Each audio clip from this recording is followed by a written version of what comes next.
Надпись «Россия». Праздник народного единства в Якутии начался с названия страны, которую сегодня сложили активисты молодежных организаций на площади Дружбы. Этим самым они дали начало торжественному митингу, который объединил более 2000 людей, пришедших показать свое единство. При этом участники мероприятия четко осознавали, к чему приурочены сегодняшние торжества. День народного единства в нашей многонациональной республике очень важен, так как у нас проживает очень много народностей, и мы должны сохранять традиции и одновременно уважать традиции других народов. Все народы должны дружить, жить в понимании, вместе все делать. Это не зависит от национальности, уважать культуру каждого народа. Желаю всем удачи. Наверное, будем отдыхать. Сегодня выходной, как у всех, да? Красный день календаря. И у нас, конечно, работа. Мы артисты, поэтому у нас работа. Для меня означает праздник, что люди должны объединяться и общаться, несмотря на то, что кто каким языком владеет и из каких республик приехали в Якутию. Мы единое целое, поэтому вот этот праздник именно, чтобы люди объединялись и в дружбе и согласии жили. Поэтому очень хороший праздник, я считаю.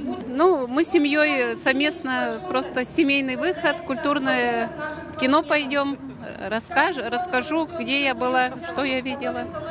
С семьей проведем день сегодняшний. Этот праздник имеет особую значимость именно для жителей Республики Саха-Якутия, потому что в республике проживают представители более 130 национальностей и народностей. Поэтому, конечно же, идеология единения, совместного проживания и создания условий для комфортного проживания – это наша общая задача. Все хотят жить в дружбе и согласии, поэтому этот праздник всех нас как раз и объединяет.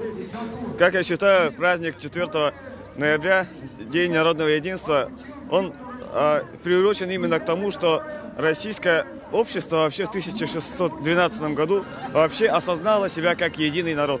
До этого, спроси кого угодно, он был новгородец, тверич или москвич. А с 1612 года, когда над Россией нависла угроза завоевания, вот народ, он сам объединился и осознал себя как нация.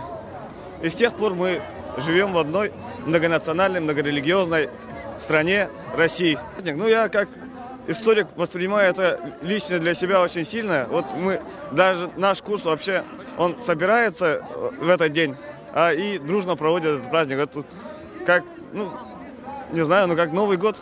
После торжественных речей митинг завершился хороводным танцем Агохай, символизирующим единство и дружбу всех жителей многонациональной республики. Таким образом, якутяне присоединились ко всем празднующим сегодняшний день россиянам, вышедшим на подобные митинги во всех городах и населенных пунктах огромной страны. Аял Яковлев, Николай Необутов, Иван Тайтонов, специально для ИСИА.